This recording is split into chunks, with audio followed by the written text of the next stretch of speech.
How dare you? You're listening to a mostly harmless cutaway. Mostly harmless.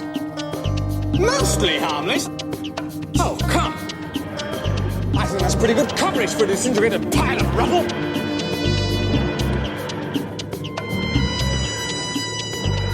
Hi, this is Eric. This is Sean. And this is Caleb. And welcome back to another new episode of Mostly Harmless Cutaway. This is episode 172. And once again, behind the scenes, Caleb has pulled out his randomizer. This was completely spur of the moment. I just found out about this like 8 hours ago or something that we were going to be doing this. So here we are, jumping into probably my favorite season of classic Doctor Who. Season 21 from 1984. It's Frontios. So Caleb, you indicated that you were kind of looking forward to this one in particular. Any particular reason why? Oh yes, I love Frontios. This is one of my favorite Fifth Doctor stories that made to the screen, I should say. I'm more of a Fifth Doctor fan when it comes to the Big Finish stuff. I usually don't go to his television episodes very often. I feel like most of them are pretty bland, and him himself as the Doctor, I feel like usually is not very well formed. Mm-hmm. Except for in Frontios. I think this is one of his best outings in the TV wise, just in terms of his character work. But so yeah, that's what I was looking forward to. And I always enjoy seeing Turlough. I feel like that was a companion that didn't get enough screen time, so I'm always happy to go back and revisit the stuff he did get. Yeah, they definitely mentioned Peter Davison's characterization in the VAM on this particular DVD. And they did point out that he was almost like assuming some Tom Baker-like qualities in this particular performance. But then I think it was Eric Sayward who said in the VAM, because so Eric Sayward said something to the degree like, yeah, I noticed Peter Davison was, there was some Tom Baker in there, and it was quite interesting. And I wish I would have made note of that, because I would have put more of that in the episodes following, but I didn't. They're very honest, the talking heads on the VAM on this episode. They hold no punches about anything. Yeah, which I love. Yeah, I can't wait till modern Doctor Who gets to that point, because I'd love to hear the actual dirt. Yeah, it's like they've all taken truth serums or something. Yeah, it's bizarre. Well, I think it comes down to they're all baffled that people are still wanting to talk to them about this show, that they're like, oh, like we did this 30 years ago and we weren't really thinking much of it, and we're surprised that anyone cares. Well, I mean, I went to the local Austin Comic-Con, if you will, recently, and they had almost the entire cast of Star Trek The Next Generation. Oh, and they had William Shatner and Walter Koenig. I told Steve I should have brought my Columbo DVD for them to sign. It would have been awesome. There you go. Because they were both in an episode of Columbo. They were like, no one ever brings me this. But yeah, these people, they do this every weekend, I think. And, they fly out from California or wherever, and they've got it made. And it's like, I almost wish I could have been an actor. So I end up being on one of these shows, and, that's all I do. Yeah. Anyway, sorry. But I do feel bad that someone like Richard Dreyfuss was there. I was really glad, though, that he was. I'm so sorry. I seem to be meandering. Okay. That's okay. We've got time. You want to hear my imitation of somebody in Frontios? Oh, no. Let's see. Is it the Gravis? No, I think Mr. Range! It's like, who's yelling that? It sounds like there's like a witch or something in the space. Mr. Range! I wish there was that woman who says Mr. Jobel all the time in Revelation. Oh, Mr. Jobel. I laugh every time. Sometimes I'll put it on just to hear her for a little bit. It's so bad it's good. Yeah, absolutely. Also, this has a great cliffhanger in the first episode. And I remember watching this on the VHS. I would go to school. No, I'd go to work, buy a Borders Doctor Who VHS, then go home and watch it and sit on the floor and eat an entire frozen pizza at 10 o'clock at night. Doesn't that sound like a great time? It does. And I would watch, stuff like this. And a lot of them was like, I know that he's going to escape, but it's like, oh my God, the TARDIS blew up. It had only left the coat hanger. Whereas if it was modern Who, that would be like, oh, that's like every episode. Something like that happens. You know what I mean? Yeah, I do know what you mean, but I still didn't quite understand how it happened in this episode. Neither do I. Don't know. No, yeah. It doesn't make any sense, and I was trying to work it out. Yeah, you just kind of got to let it go for that stuff. Christopher H. Bidmead, I always think is a really interesting but really flawed writer. He always seems to have premises that get away from him so easily, and he is never careful with them. He's just like, oh, I'll just have fun with it. Maybe he just thought it was for kids, and kids wouldn't pay that close attention. So I always have a love-hate relationship with that guy. And especially his season when he was running it with Tom Baker. Like, that is such a bipolar season. It's so strange. Yeah. But I really enjoy his tone and the kind of, even though it's not necessarily hard-edged science fiction, it has the kind of feel of it. And this one in particular has such kind of a dark energy to it. This another kind of last vestige of humanity. They do so many of these in Doctor Who we have here, and they're all just on the brink of everything collapsing. And I enjoy the dark energy there. And I feel like a lot of modern Doctor Who could use some of that darker edge. I feel like a lot of that stuff was super prevalent in the 80s for Who, but didn't really pick up after that point. I'm fine with the darker edge, but I wonder who first came up with this premise, because I'm sure it was before Doctor Who. But just the setup for this story, it feels like a very common, not just in Doctor Who, I mean on-screen Doctor Who, but the few times I've checked out like spin-off material, like novels from the new series or something, I feel like it's very prominent to have the concept of the colony ship that crashes and then the community that comes up like around. And I wonder where that started or Oh, I see it all over Doctor Who. I mean, there's the Face of Evil. There's What's the vampire one again? oh yeah, that one especially. Yeah, State of Decay. State of Decay, thank you. Colony in Space. Colony in Space. It's right there in the title. Colony in Space. The one with the loop, the wheel in space, I think is like that. Oh, it's been a long time for that. Oh dear. And yeah, there's others. I remember Utopia in the new series. Oh yeah, that was an okay example. Oh yes. Oh wow.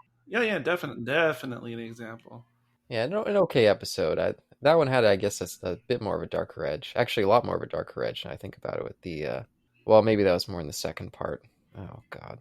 Last of Time Lords. So maybe I'll stay away from the new series. I don't want to get too negative. But yeah. But I'm curious for you, Eric, because I know that you're quite a fan of the Fifth Doctor. I always felt that he shares a lot of the same issues I have with Peter Capaldi and Jodie Whittaker, where I feel like there's an element of, I never really know who this guy is. I never really get a sense that Peter Davison fully found his footing in the role before he left. Except maybe in his last 3 episodes. Well, see, that's the thing. I don't know that I would. It's not that I love Peter Davison in general. It's specifically season 21 for the most part. Oh, okay. Because most of 19 and 20 seasons, 19 and 20, I didn't experience till much later when I started trying to complete my DVD collection. Oh, okay. That'd make a big difference. Yeah. So the reason why Frontios stands out and season 21 in general is while Frontios was not the very first Doctor Who I ever watched, it was one of the first that I really remember when I started watching the show on broadcast television in England. Between this and the Five Doctors are the two earliest that I remember fairly well from childhood. And so, yeah, I mean, that plays heavily. And Peter Davison was the guy just because, he was the whole my first Doctor thing. And he was just the guy. And I remember this one watching as a child. Did not understand the story at all or the dynamics or anything of that nature. I just remember going into the underworld. I remember people getting sucked into the ground. I remember thinking as a child that the monsters were fantastic looking. Oh, cool. I was Honestly, wondering about that. Yeah. I mean, to be fair, I was like 6, but or five or six. I just thought it was super creepy, super interesting, and it's as simple as that for this particular episode. Yeah, I was curious if a kid would respond to that better because I love the premise of these tractators, and I think the Turlo history there, he kind of helps sell the terror of them. Yeah, once we see him, it's like, oh no, that lessens it a bit. The performance by the Gravis it can give some gravitas, I guess, to Well, that's fit interesting. into his name. But But and another weird thing about this episode is, for some reason, even today when I was rewatching it, and the last time I watched this story was approximately 2014, so I haven't seen it since then. And for some reason, it has never stuck in my memory that the creatures are called tractators, even though I know there's the iconic scene, quote unquote. But I never have it ingrained in memory that they're called tractators. I always think of them in my head as like Frontians or something. oh, interesting. I just always think they're Frontians, even though that's never spoken anywhere. So even I was a little bit surprised when the tractator scene happened. Even though I've heard other podcasters make fun of it so much, it's just, I guess, whenever they were doing that impersonation, I wasn't connecting it to the actual creature. So I was just thinking of it as a Turlo line. Oh, making fun of Turlo. Oh, poor Mark Strickson. He's going out there. He's giving it his all. I don't feel like he really quite gets there. It plays a little bit more silly than anything. Mainly when he's foaming at the mouth, but yeah, in the VAM, they note, or they talk about with him, because he was already kind of seeing the door out. He already knew he was about to end his run on the show. Mm-hmm. And then he said when he read this script, he was like, "Oh, finally, I have something I can work with." Yeah, like there, I can dig into this one. So he was very pleased with like the script on paper, and he talked about doing the famous take. And I think he said like in the script, like the lines were spoken with foam in mouth. oh wow. So he's trying to. Oh, Bidmead. Oh no. Wait. I'm so sorry. The iconic. I don't. Maybe I don't remember what it is exactly. It's like a cliffhanger for episode 2. Okay. And Turtle's like, I've seen him. Like, what have you seen? Tractators. Tractators. And he's like foaming at the mouth, like he's rabid. It's really excessive. Wow. I mean, the foaming. I can't believe that was a Bidmead inclusion. I thought that was just Mark Strickson going for his any moment or whatever they have there in the UK. And then, he said he put all into the take, and he was like, he felt really good about it. And then they told him, sorry, Mark, you spit on the camera. We're going to have to do it again. Oh, no. So, yeah. Yeah, and again, I really like I think there's a great element of mystery in this one. I feel like they do a really good job building what is behind all this? And his ancestral memory stuff, I think, is cool. But yeah, that he just goes too far. It becomes a bit too silly to take seriously some of his deliveries there. Yeah, the race memory thing. I wonder how many people like caught it and understood it as presented in the episode, because it's very easy to think that Turlo is just having his own childhood memories if you don't catch the key lines that talk about race memory. And that's a weird concept. I think I know it's been around in other things. I think one of the earliest depictions, I think maybe when I took Psychology 101, is when the professor, for some reason, played the movie Altered States with William Hurt. Oh, I fucking love that.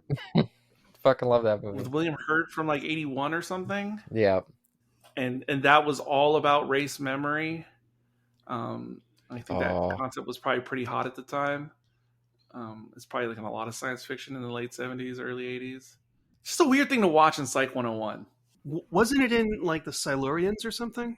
Or I'm sorry, Doctor Who and the Silurians? Yeah. I think it was. Because I can't remember who had the race memory.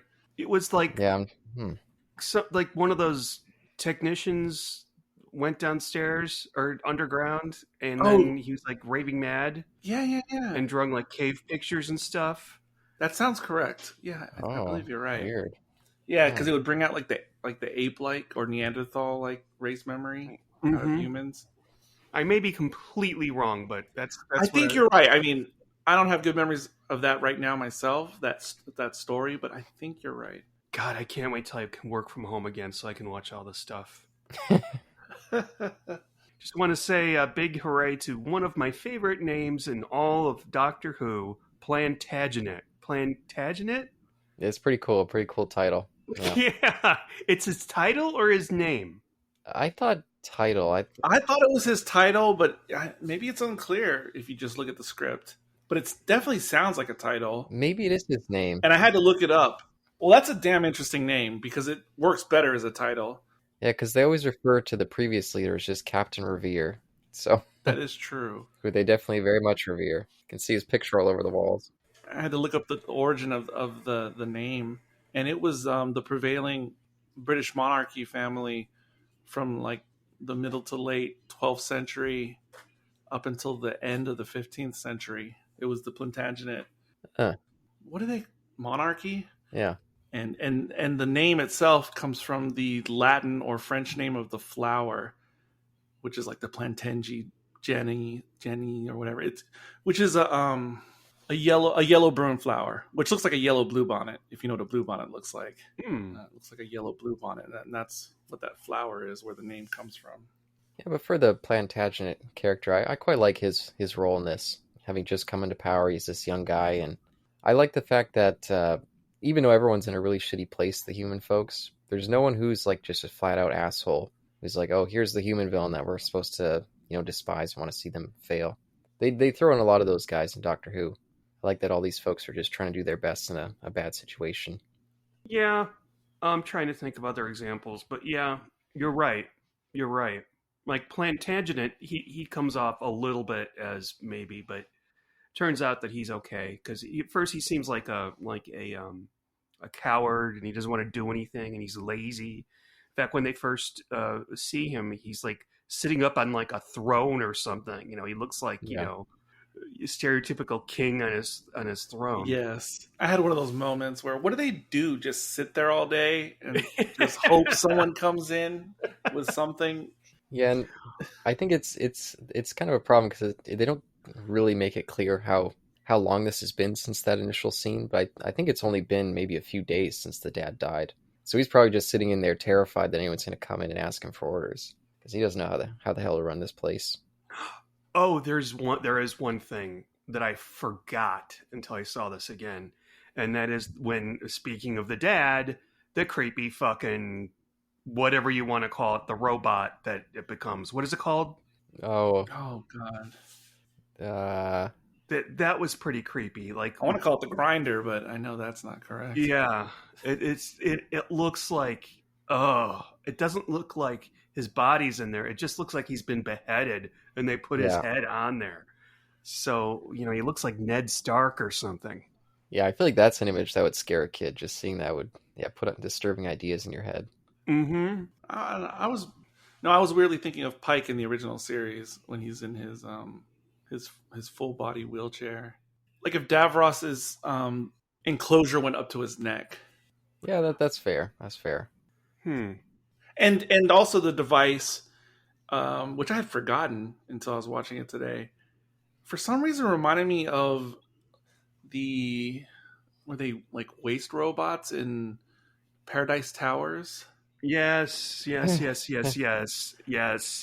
look nothing alike, but like the concept of them, for some reason my mind went straight to that.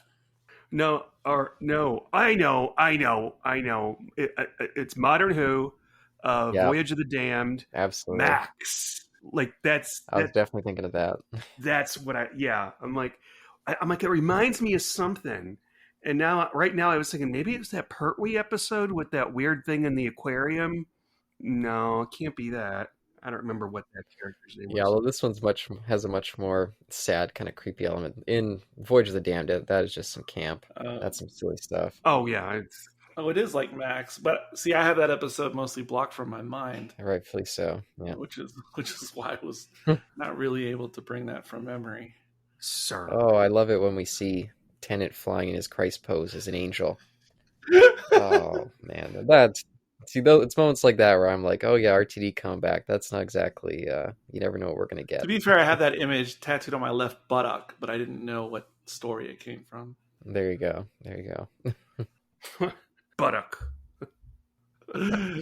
Just one, a buttock. Yeah, you don't want to know what's on the other one. James Cameron's face. I know it's a confusing Titanic reference. The bumpers. There you go. There you go.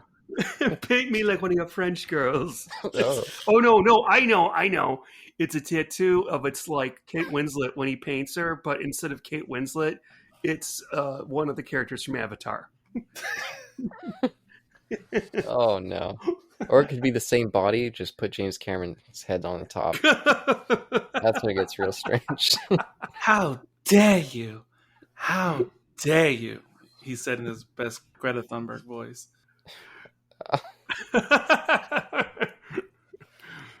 Okay. Yeah, I really enjoyed the bits where they were getting sucked into the sand too. That as far as creepy stuff, and I know they've done it on Doctor. No, they didn't.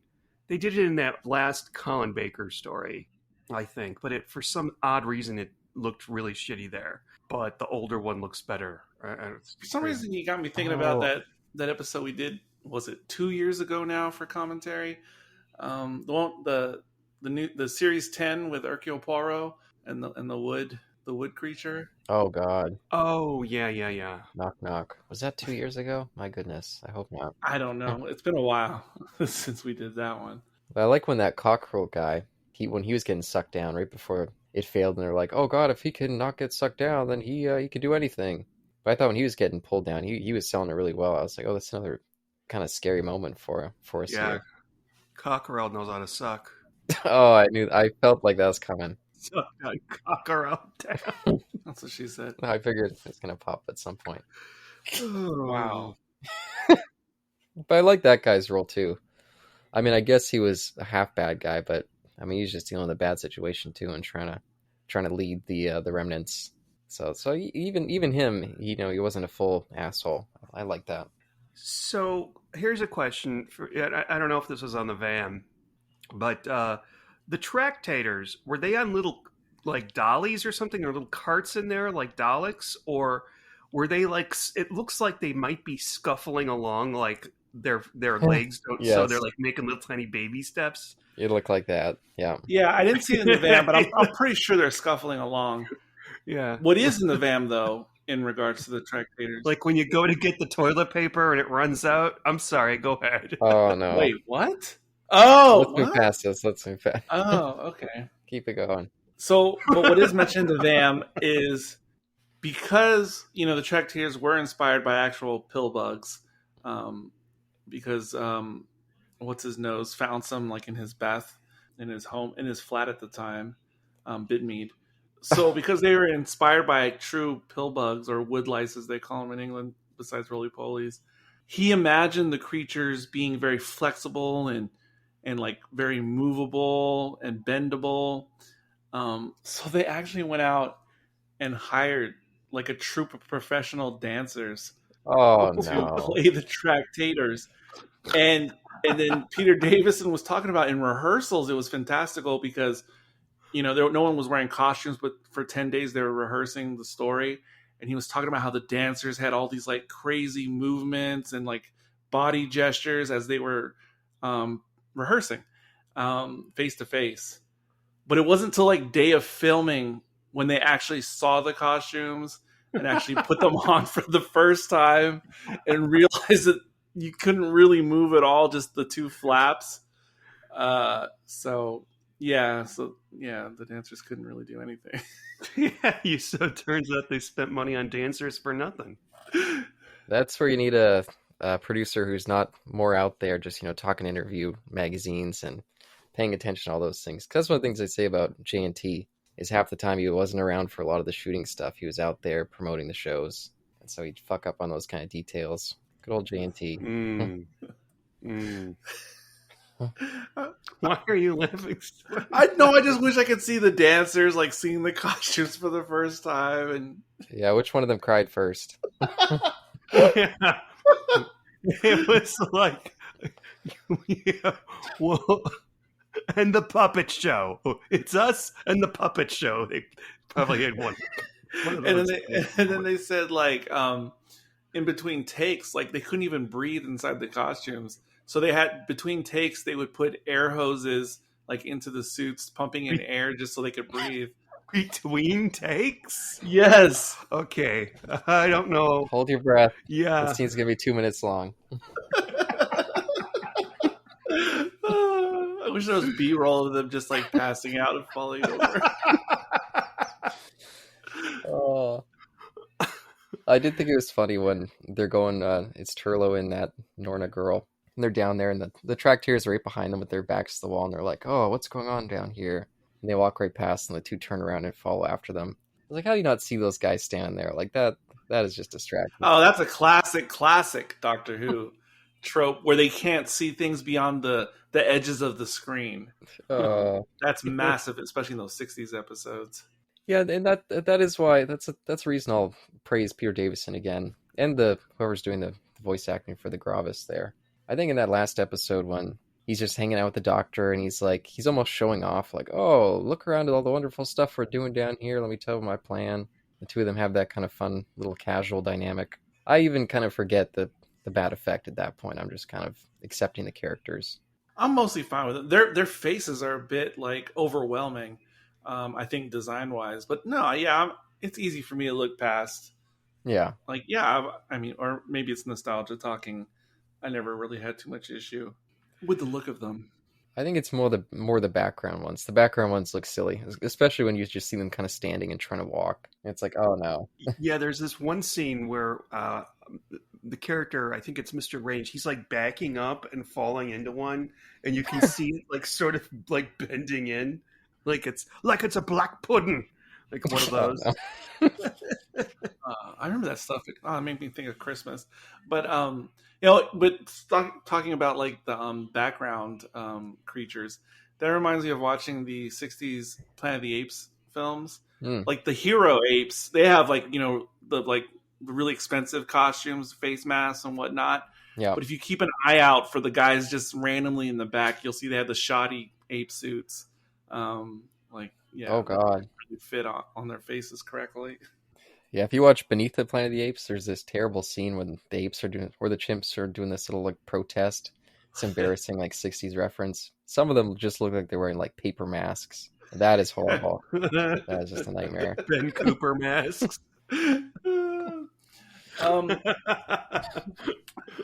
Also, if I'm going to be a little critical on watching the story now, like with modern eyes and modern sensibilities, and I know it's a very common Doctor Who trope and many things outside of Doctor Who as well, but just how much emphasis, especially in the early episodes, there is. So I get it, they're under martial law. Well, at least it's established at the beginning that they're going under martial law. And so I get that's the dynamic of the quasi-government. But whenever they're trying to do anything, whether it's with the common folk or trying to deal with the Doctor and everything that's going on, just all the bureaucracy that's going on, even though it's only represented by like maybe 3 major characters of the humans who are like in lead roles, I mean, in the society, but how like no one can really make a decision about anything because they're basically like arguing like members of parliament or something. No, we can't do this because of this, or think of your father and think what you represent, and they can't. I don't know. They can't even put together a battery to get lighting, proper lighting. Well, that's hilarious. Murmuring, and it's just so much talk about it, and I'm just like, WTF? Like, why? Why is there so much emphasis on this? It's just a very sad situation. They're stuck between a rock and a hard place. Literally, I guess. They're just kind of a shitty little colony, But you're right. That scene with the battery and the acid, it seems like maybe 20 seconds too long. Like And then I'm like, wait, were they supposed to spill that, or did Mark Strick? And it's just, I'm like, okay, because it's such a lame setup. It's like, you guys handling. What was the movie where there was somebody that fell down and there was a vial of hydrochloric acid on the shelf on top, and it tipped over and it splashed in the person's mouth? The Beyond? That's it. That's What it. the heck is the Beyond? I don't even know what that is. Lucio Fulci Italian horror film. Oh. Just something from a film I saw. But yeah, no, I kept wondering because it seems like everyone in this colony like reveres that, except for that Norna girl. I think that's her name. They all revere that Captain Revere guy. But I mean, he did sound like an asshole. He would just decide one day, oh, this is banned. I'm not going to give you an explanation. And so he's the one that is causing all these problems. He's got all these stupid rules around, and he won't let them run that battery either. And it does feel like maybe there's a little bit too much of that bureaucracy, but I think they do a solid enough job making it a mystery that the characters are all working in different angles to solve. I'm fine with that, but it just feels like there's a weird amount of focus, like on that. And again, I know it's in a lot of Doctor Who episodes. It's not just this one. Well, in this one, or stories. I think they're putting the focus on because it's like, why are all these rules here? Like, why is it like this? And it's leading to Captain Revere hiding all this stuff from everyone. And then another scene that just struck me as awkwardly structured. The one where what's his nose opens the file safe, for lack of a better term. Death's unaccountable. And then, of course, Tegan looks in there, and then she hears a noise, she gets scared, then she shuts it, and then she realizes it's nothing, and then she's trying to pry it open with a butter knife. Oh. And then, of course, he comes up behind her, and, I'm just going to forget that you ever, don't tell anyone about this. And it's just like, okay. I mean, that confused me. What do you mean it confused you? Like, what? Oh, I guess that was his files, right? The Death's Unaccountable. I think I was getting it confused. Yes, and he hasn't told anyone. He hasn't told anyone about like these findings. He's been keeping it to himself. Yeah, I was getting it confused later with is it Brazen? That the guy with the curly-haired guy, jerk guy? Yes, because he knows about the Death's Unaccountable. So I thought it was their files. I must just got confused. Well, he wasn't. I don't know that he's sure, or I think Brazen's not exactly sure about what's going on with that. No, yeah, he doesn't know what the actual truth is, but he's heard rumor, I believe. Yeah, again, that's the shit. Maybe there's some sort of comment about having such a kind of isolated government. Because, it seems like all of these different people are all working towards the same goal, but they don't have the same information. They're all, like, cut off from each other. Yeah. The only person who had the information was Captain Revere, and he was hiding it from everyone. Wow. Yeah, it's almost like a Chernobyl situation. I mean, the HBO miniseries Chernobyl. Oh, my God. Yeesh. Those people, Jesus. Golly. Talk about people melting in a way. Oh, jeez. No, I mean, that was all kinds of fuck. Shut up. But great. I recommend if anyone hasn't seen that. And that Painkiller with Matthew Broderick. Oh, I never saw that one. It's deep stuff. They somehow make, it's kind of a boring story. It's the invention of OxyContin. And they actually make it really suspenseful. It's kind of done like an Altman style where they have like 4 or 5 groups of characters with those stories going simultaneously. Ooh, sounds cool. Yeah. Add to the list. I'm sorry, that has nothing to do with Doctor Who. No, it's okay. Nothing. It's just I guess and it's classic Doctor Who, but it's just awkward to me because it definitely feels like a time filler. It just feels so weird to be focusing on Tegan trying to get into a safe with a butter knife. It's just weird how much time that scene takes. Well, again, it all builds into the mystery. If you're going with the vibe of trying to piece together all these pieces, I'm fine with it happening. And what it means for the story. It's just awkward to me how much time is spent on it. Like, I just can't believe how long we dwell on that moment. That's fair. And to be fair, almost anything to do with Tegan, I always find is awkward. She's such a strange piece of Doctor Who. I never, ever feel like she fits. I mean, there's so many scenes of them in this super, like, depressing environment. And then we'll cut to her in her mini skirt and her flashy shirt. It's like she just does not fit here. You know what? I like that though. I don't That's fair. disagree with what you said, but I like that. No, I'm a little with both of you on this particular point, and oh god, forgive me, you guys won't get it, but she is like the Nami of the crew. That's a One Piece reference. Get out of this podcast. Oh god, we couldn't go with with her. Hey, someone's cheering right now. One listener's cheering right now, but I mean, with her outfits and her just seeming like a fish out of water. And the thing I noticed about her in particular that for some reason was just bothering me personally was I'm totally fine with her and her Earth outfits circa 1984. That's fine. But the fact that she's in this entire episode in heels, that is a little. It's completely crazy. It's completely crazy. It is crazy. And she talks about it a lot on the commentaries, doesn't she? Oh, look at that dress! Oh, I wonder, like, would she have complained, like, oh, I don't think that she'd be running around in heels. I mean, I know that she doesn't have access to the TARDIS wardrobe in this, but at some point, I don't know. Well, wasn't it like a J&T thing in this, especially during the Fifth Doctor time, that he wanted the companions and the Doctor, like they were basically like that was like their costume, and so he wasn't big on like altering the costume. I don't know. It sounds like a vague memory. Yeah, that was only to start with. That was one of the things she did push back on. She was like, I'm not gonna be wearing this stewardess outfit the whole time I'm on this show, am I?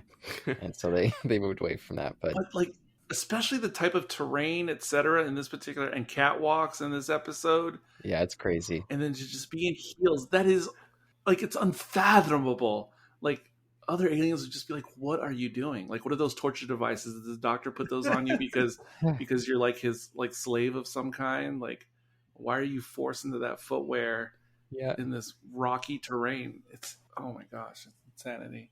Yeah, and I feel like Tegan also got the raw end of the stick because with both TARDIS teams that she's a part of, with Adric and Nyssa and with Turlo, like those other companions are so much more competent. They all seem like they could, be okay if they're left on their own. Tegan has no sort of competence at all. Most of the time, she just seems like if you leave her alone, she could just, trip and fall into a well and just die down there. No, that basically happened. There's what is it? 4 to Doomsday. She basically just runs into the TARDIS and turns it on. Like, Tegan, what the fuck are you doing?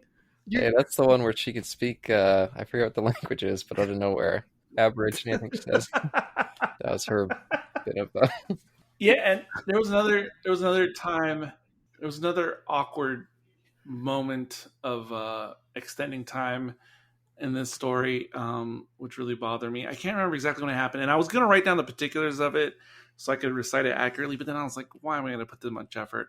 But at some point, I think it might be when they first discover the Doctor underground, and like, because like Tegan goes off. Oh, because the guy with frames stays with Turlo, who they just discovered, and he's freaking out.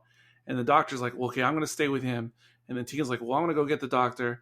And then like she goes and gets the Doctor, and like I can't remember the order, and then like brings him back, and then like goes back to get someone. I can't remember how it all went, but do you guys remember what I'm talking about? It's like she's just going back and forth escorting people for no particular reason. Or no, she brings Turlo back.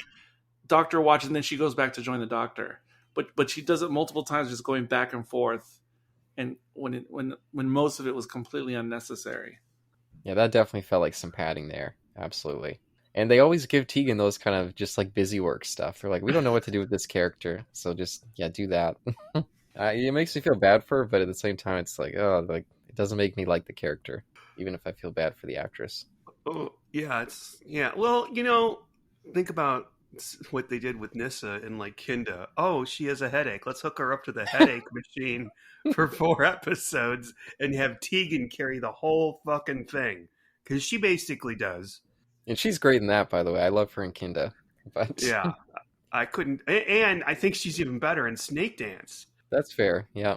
Yeah, and I remember liking her in a couple audio things that I remember hearing her in. I don't think she did a ton of them, or at least Not a ton that I've heard. I think her character got cancer. Oh no. I know that she had a cancer scare at one point.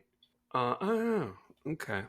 That's what a lot of people say about. He said, "Well, they hand her a pretty little in Big Finish." It always goes back to Big Finish somehow being slightly better than real Doctor Who. That's the shit. I always used to say, why don't they just let the Big Finish people run New Who, because they've given us some of the best Doctor we've ever gotten. And you know that's absolutely true. Yeah, that's absolutely. Yeah, true. I don't know why. Yeah. Apparently, let's see. Tegan is implied to have died of cancer in whatever story of Big Finish, because Janet Fielding was insistent at the time that she would perform in only one Doctor Who story, and this was their way of sending off the character with closure. Oh, interesting. But then, of course, the 13th Doctor comes along. But I completely forgot that she was in that. Oh, thank you. And she had tons to do in that. I mean, she practically saved the day in that story. I didn't see her mini skirt and heels. They should have given it back to her. I guess I'll say, I started talking about this discussion with how much I was enjoying some of Peter Davison stuff.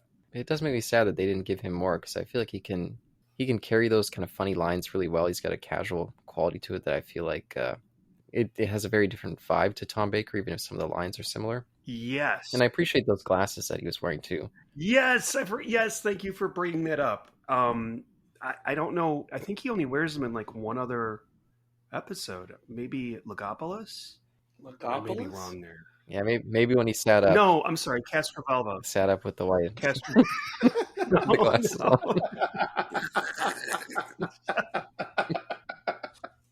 Why is that funny? Yes. Castrovalva. Oh, I hate that story. But I like that's more Bid Mead wackiness. A lot of cool ideas, just not done well. It doesn't make any sense. Yes, it doesn't make any sense at all.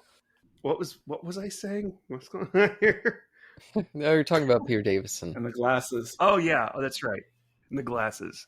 I was going to say something about him though. Oh yeah, when you mentioned the wit and his timing, it's very important to remember. But this is the guy who made the 5-ish Doctors. Yeah. Which is it's part of the trifecta that they did at the 50th anniversary.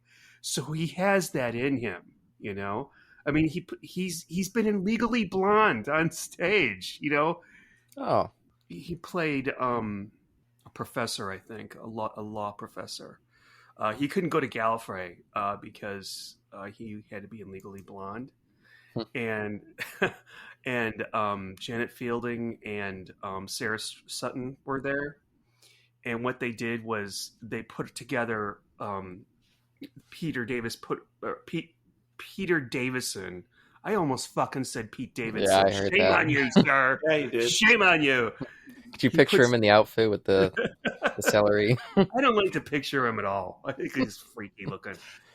So Peter Davison put together this little short film where, like, he calls and he has to cancel, and they show like Janet Fielding's like, "Oh no, is it too late to get Colin Baker?"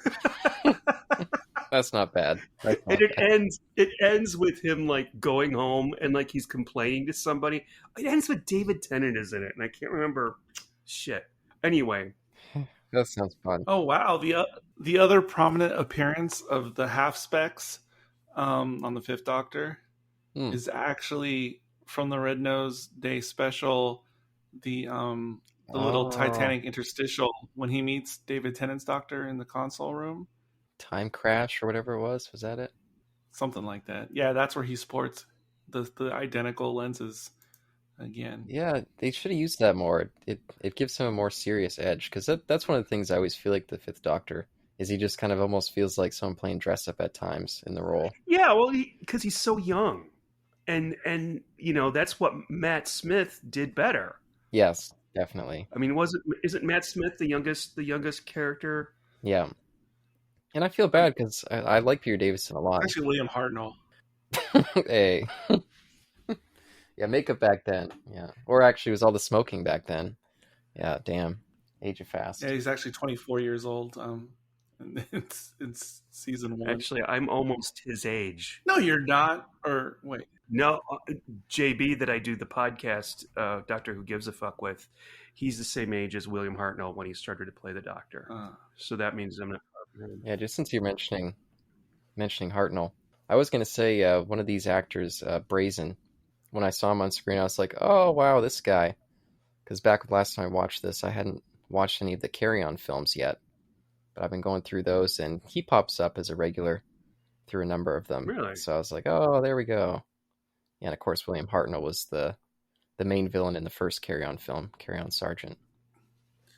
Wait, is that... Because I know he had a very notable series before Doctor Who, that actor, where he played the lead. Brazen? Because the actor who plays Brazen, I can't remember the name of the series, but the name of the series was... The title of the series was the character. He played the eponymous character in the series, and he was like a ship captain, like in the 18th century or 17th century or something. And the whole series about his character. And Mark Strickland was saying in the VAM about that actor, Peter Gilmore. He was like, yeah, Peter Gilmore, he's a very established actor. I didn't think he was very good in this particular Oh, damn. story. Shots fired. He was like, I didn't think he was particularly good in this story. But I had seen him on that series, the one I can't think the name of. And he was like, he was quite good in that. So Strickland was saying, yeah, so I guess, different actors, I guess different in different environments or whatever. I liked him in this. I thought he was a solid authority figure. He was okay, but it's like a... Which one was he? Brazen, he had the curly hair. Yeah, he kind of seems like the evil one. Oh, I thought you were talking about somebody else. Oh, no, yeah. But he plays such a, what do you call that? Like Archetype. Yeah. Yeah, or... Yeah, we've seen 100 of those in Doctor Who. Yes, a million, and he just seems like any other. Yeah. Well, I think he's got a little bit, at least a good look, and maybe just me remembering him from those comedy films, but yeah, different role in my mind for what I usually see him as. Oh, and I was going to say, I learned a new term while watching the episode today, and I wouldn't have caught on to it if I hadn't have been reading the captions, because it's the scene where, I can't remember how the Doctor does it, but he's able to... What does he do? He knocks over that tractator. I can't remember how he did it. Oh, yeah. I can't remember how either. But he knocks him over, and then right after he knocks him over, the Doctor says, "How's that?" Oh, yeah. I thought that was weird. And I would have thought he was just saying "How's that?" or something like that. But I looked at I was looking at the captions, and it was like HOWZAT. And I was like, wait a second. Oh, that was like an actual word. It's like a comic book type word. Yeah, but it's actually keeping in line with his character and his costume. It's a cricket term. Oh, no. So when you're playing cricket, like if you want to voice an appeal to the referee or judge, like if you question a call, you say, "How's that?" And that means we need to review that play or look at that again. Oh, that's interesting. Yeah, because in the 1800s, they would literally say, they'd say "out," and they go, "How is that?" And then over time, it evolved into "How's that?" Eric, you're like that guy on that show in England on the game show, kind of a big goofy looking guy, right? Who's got the computer and he looks stuff up and he's like, "Oh, what is it? Shit, I don't remember his name. Maybe it's 8 out of 10 cats. No, yeah, an 8 out of 10 cats. They always have somebody who looks up on the computer. Okay, that's a word. Yes, you can play that. Well, okay. I'd rather be compared to this person than being compared to somebody on Pawn Stars. Did somebody say that? Many people, especially with my former haircut. Yeah, I feel like that came up on one of the Sherlock Holmes podcasts. Oh, great.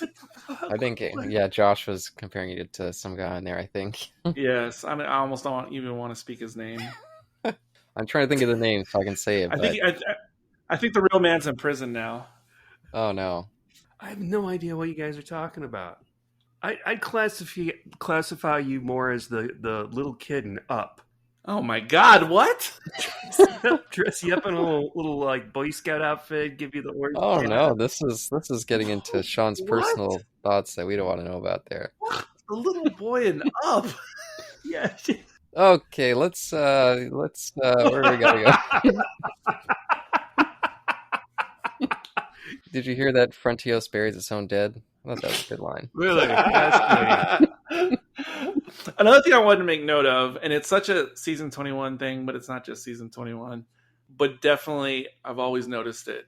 And I know it's happened in other eras of Classic Who and even New Who to some degree, but definitely in this time of Classic Doctor Who, in a post-Star Wars world especially, like week in, week out. There you are being postmodern, Eric. Hey, there you go. Yeah. I don't think he listens to this podcast. Inside reference. Week in, week out, you would have like the space military uniforms of the week. Oh God, yes. And I always noticed that, especially in this era, though.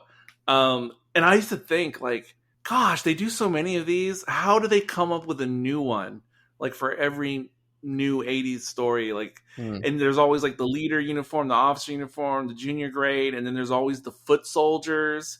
Hey, if you paid me to do that, I'd be as happy as clam in the world. I'd love to have that job. You need to come up with the military uniforms every time. Yeah, I mean, not put them together, but like, you know, the colors. I mean, this isn't Project Runway material here. No. You know, it's you know. But the drones, the guys who are the drones in these episodes, my gosh, like the black biker helmet with that crazy like acrylic neon green. Their helmets are insane. Like I can't even imagine wearing those. Not just for production, but like if this was real, like those helmets are off the charts, like excessive. Yeah, one of my favorite examples of those, like just going all out there, the costume design is Vengeance on Varos, where it's like the S&M Army Guards. That's some cool stuff. I like that a lot. Oh, so what I like to think about, at least in my head right now, is like the humans in the Resurrection of the Daleks with the Dalek hats.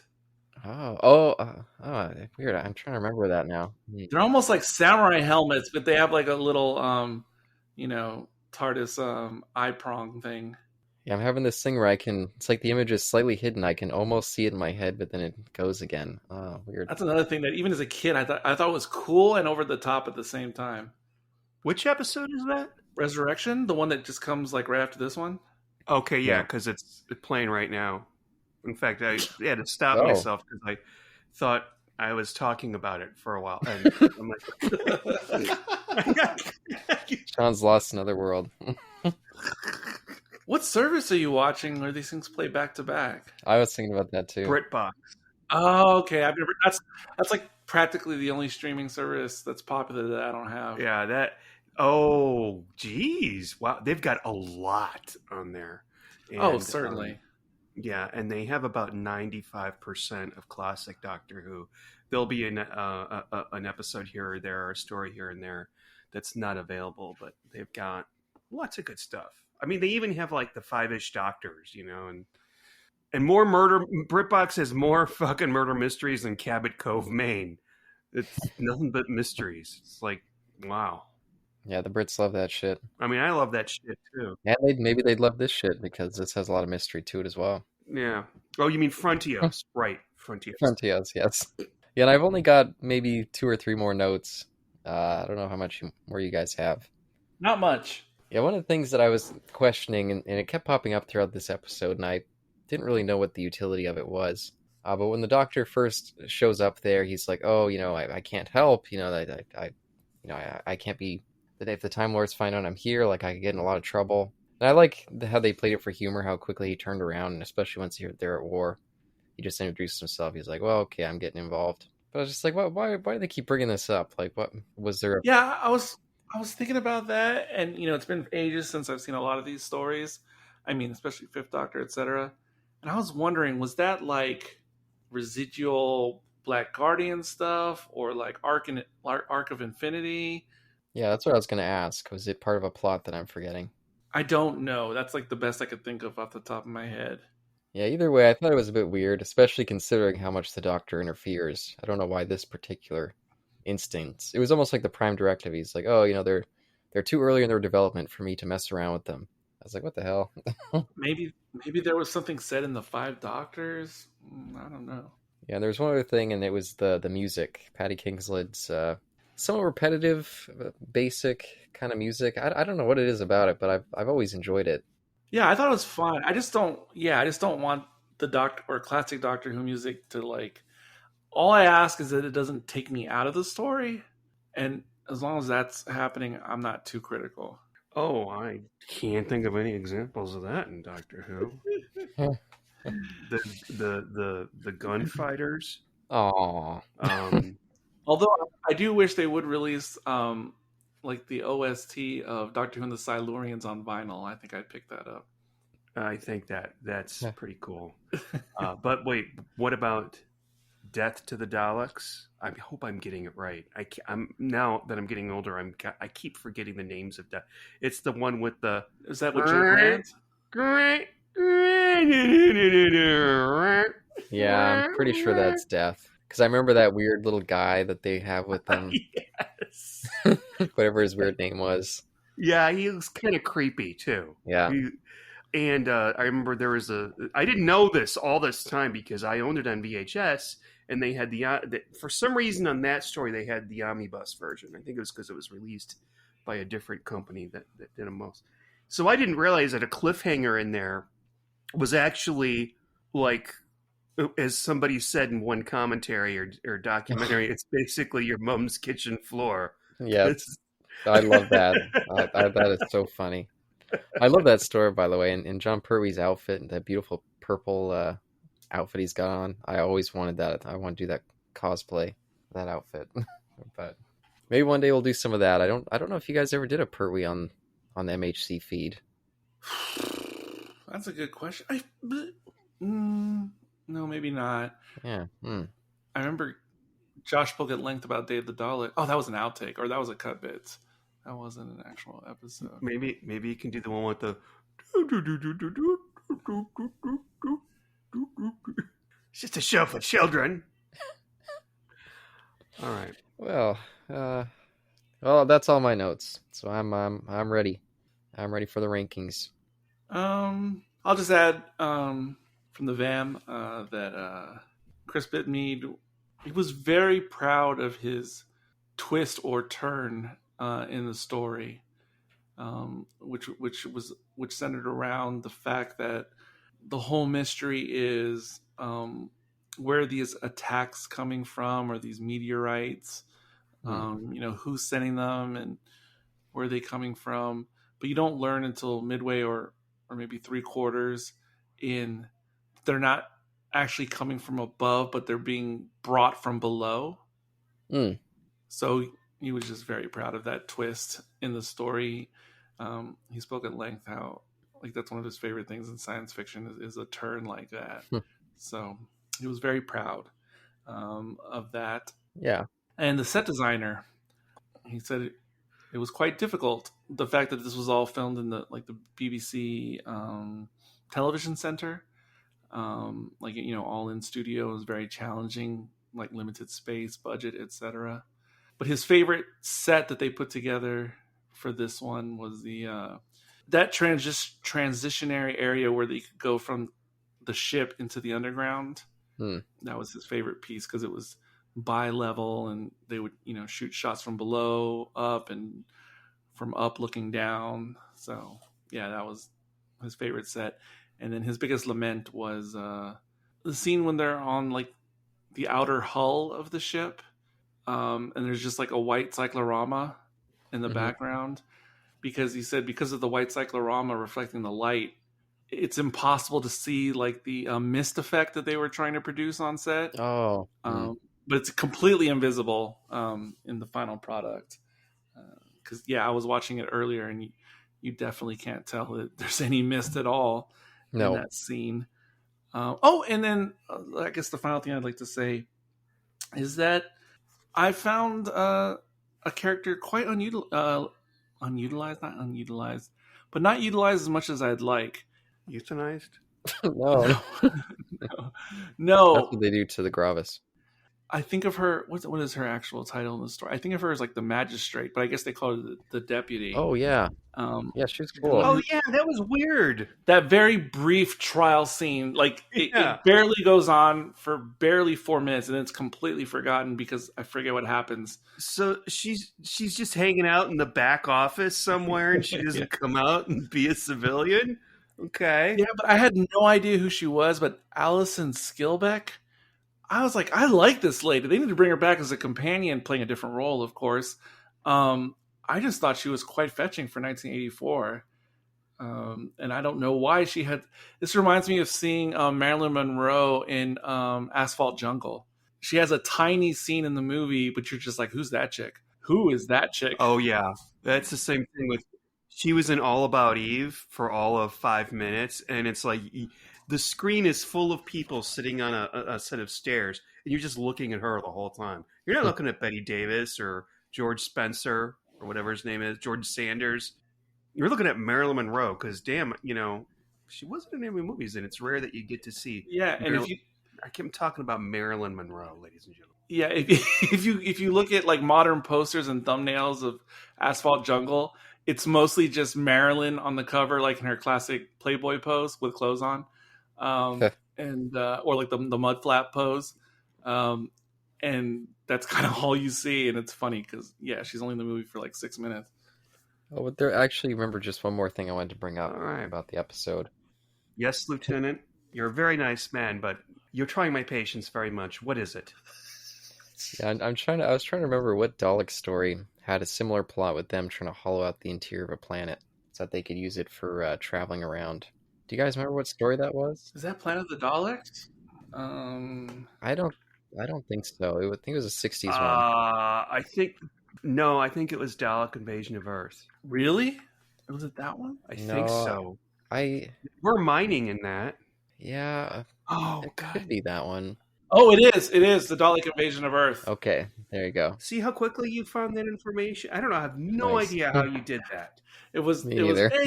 It's just knowing what to Google. I think that's the Eric and his magic. magic fingers. Well, let me look right up. That's why he's the man in the chair, because I'm bad at Googling stuff. No. Inside baseball, but like perhaps one day we'll get someone named Marcella on MHC, and if that ever happens, whatever you guys think I'm good at when it comes to this, she's like me with like a Pentium 4 processor. Like she's incredibly faster, and you can't even hear her keystrokes either. So Oh, that's what we need. Thank God. Yeah, Yeah. she's incredibly fast. Trade out Eric. Yeah. we don't have to have the physics teacher looking something up on the Apple IIe. While recording RBG, like we're mid conversation having brain farts, and I think she brought some information up like literally within 2 seconds of us going, what was that? Boom, she had Wow. but now I'm gonna lose my job. Like I said, trade Eric out. That clicking and clacking. Oh dear.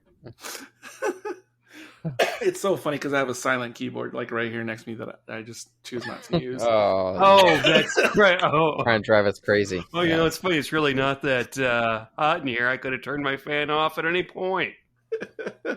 No, but wait, what were we saying? Oh yeah, the Dalek Invasion of Earth. It's funny you bring that up because when I was a kid, I had that. I don't think I borrowed it from a sci-fi show or movie, but I always thought, why couldn't we do that? I know why we can't do that now. But like, I always imagined building like a massive engine, like on like one side of the Earth, and then make the Earth like a ship that could like roam the galaxy. So yeah, I forgot. Yeah, I'm glad you brought that up though, because the kid in me enjoyed that element of the Tractator plan, and they do something similar in Space 1999. If anyone's seen that. Oh yes, yeah, quality show. I've always wanted to podcast about that show. Yeah. Never watched it. I had the toy. Oh yeah, I remember you saying that. That's weird. Had the toy at the time. Never watched the show. Oh, had the viewfinder as well. So I did get to live vicariously through that. But I think they're bringing out like a really new fancy box set. Yeah, I've got that old DVD set. I think it was, I don't know, ABC. You seen that, Sean? Never. It stars Man, who's the very significant lead cast role in that? Martin Landau. There you go. Yeah, exactly. Thank you. Beat me to it. It looks fantastic, at least from the Viewfinder edition. Yeah, go check out the first episode. It's great. Boris Karloff can suck my dick in hell. That's a direct quote from the show. Oh, so how are we going to rate this thing? Who makes that decision? Was I assigned this decision? Usually someone just jumps in with a unit of measure. Okay. Bottles of battery acid. All right. I'll be super quick on this one. Because I don't have much else to say. Definitely, I'm factoring in nostalgia points a little bit into my rating, and whenever I feel like jumping into season 21, which is my favorite, I usually start with this episode when I'm going through like a season 21 watch through. I like never start on Warriors of the Deep, and I just like skip past Awakening. And so I always, in my mind, this is the first episode of the season. And yeah, I'm gonna give it a solid 3.5. It's not my favorite, and it's definitely not my favorite of the season, but high nostalgia factor.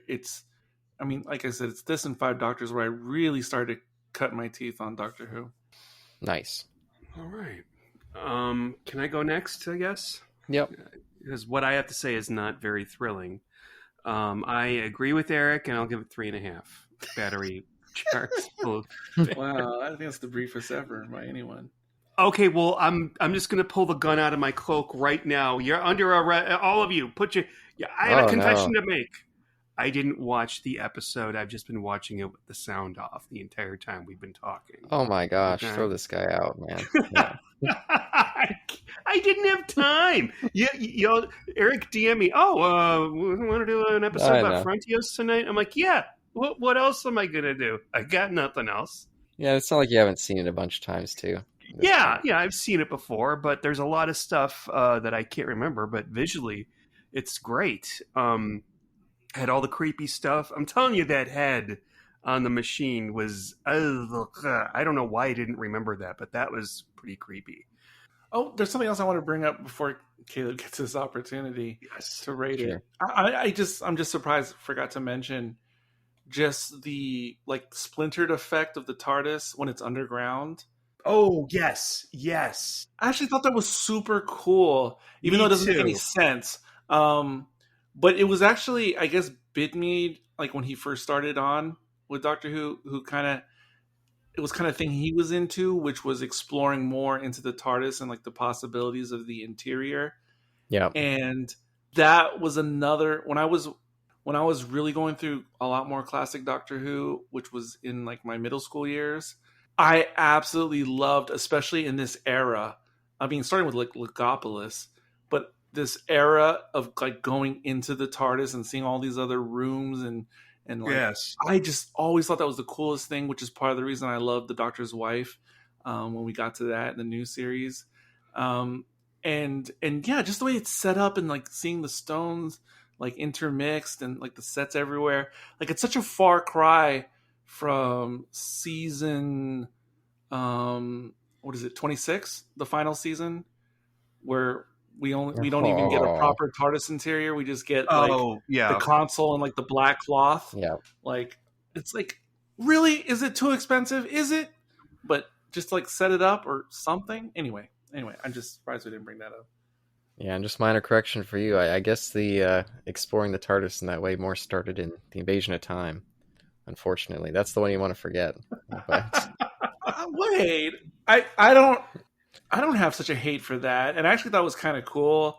So you want to go on the TARDIS and sit poolside sipping a drink from a silly straw? No, I just mean like the fact that the inside of the TARDIS was like like an abandoned like 100-year-old bathhouse. Like that's completely nuts. No, I liked it except for the fact that they're just like repeating going through the same level over and over. That I could do without. Yeah. Oh. But everything else about it I thought was very interesting. I'm not going to lie. It is interesting and it's fun and it's fun to talk about. But yeah, that's a fun bad episode. It's fun to watch and laugh at. Yeah, for my review, I'll copy Sean and Eric and give it a 3.5. Wow. Yeah, I think in terms of especially the Peter Davison era, this is a big standout for his performance. The story itself definitely has typical flaws with the Bidmead kind of scripts, stuff that just doesn't make sense, but stuff that's interesting on the surface.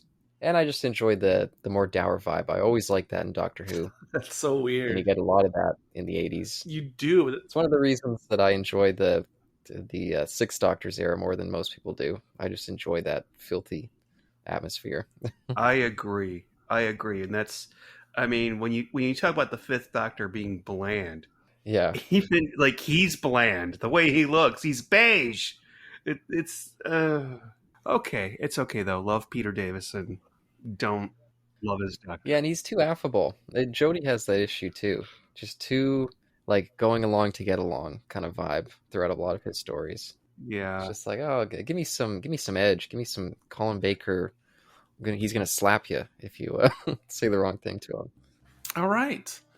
Well, and there you have it. I have no idea what's coming out next on the feed. Perhaps another lost episode, Series 10 commentary. Who knows? I don't know. Maybe the next thing will be our review of the 60th anniversary special. I mean, review. But until then, closing out the show today, this is Eric. This is Sean. And this is Caleb. And until next time, Even if you're getting sucked into the ground on Frontios. Oh, don't panic.